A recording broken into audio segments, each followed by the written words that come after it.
Good day. I'm Alfred Armada, Senate Chair for National Economic Advancement. Economists have always had a unanimous agreement with regards to free trade or laissez-faire.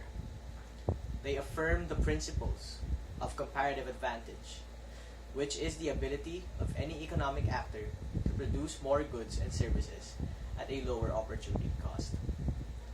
Free trade, on the other hand, may be policies that stand to eliminate discrimination against imports and exports.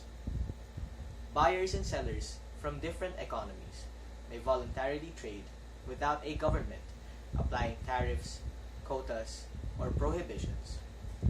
In essence, it's the polar opposite of that of trade protectionism or economic isolationism.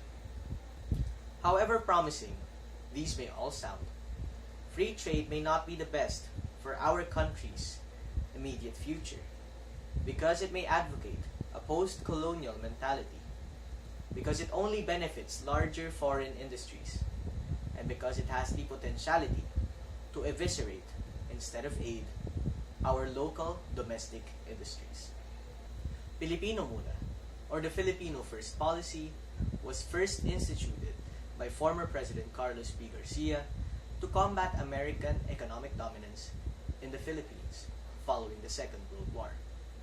It means to assert greater Filipino dominance in the fields of business and commerce, aiming to uplift domestic industries. Resolution number 202 of the National Economic Council stated that Filipinos would have preference over non-Filipinos in receiving foreign exchange. Garcia pledged that his administration would support Filipino entrepreneurs and industries in a field commonly dominated by non-Filipinos. We should understand that local industries need to flourish in their own paces, and that our government should be supportive in this ordeal. We should uplift domestic industries, market locally made products, give due credit and praise to exceptional businesses, upholding the Filipino ideals, and in time, abolish this post-colonial mentality. For decades, the world's richest nations have agreed that free trade is good and protectionism is bad. There has been a wide acceptance that closed markets make nations poorer while the free flow of goods benefits everyone. Everyone with a higher comparative advantage. There are numerous cases wherein trade liberalization killed off indigenous domestic industries. An example, according to the International Forum on Globalization, follows Senegal, where large job losses occurred after a very abrupt lowering of tariffs in its industries. The implemented 40% cuts in its tariffs virtually collapsed the Ivory Coast's chemical, textile, shoe, and automobile industries. Similar problems had been recorded in countries such as Sierra Leone, Zambia, Uganda, and Tanzania. This is the very example of free trade discrimination, that although it may pose such great promises, it yields devastating results to poorer nations, and our country is never an exception. Additionally, Fletcher in 2011 stated that contrary to popular belief, economic success is becoming more concentrated in the Western world, not less. This shows that free trade may be a mere facade for well-off nations to become more well-off.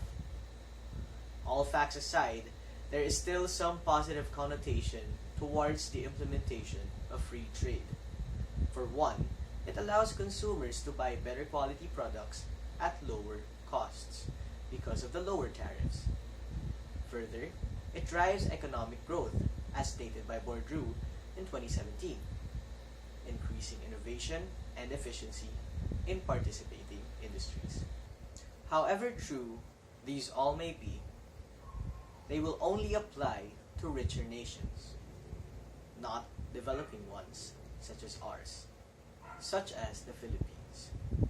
It may be possible that the Philippines should follow through on their general policies regarding trade, import, export.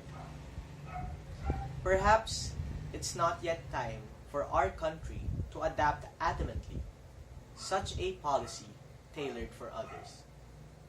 What we can do for the moment is to advance our own policies so that we may eventually progress like our neighbors.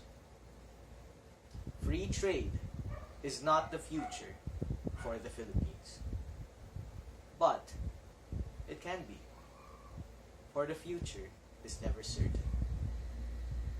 Thank you very much.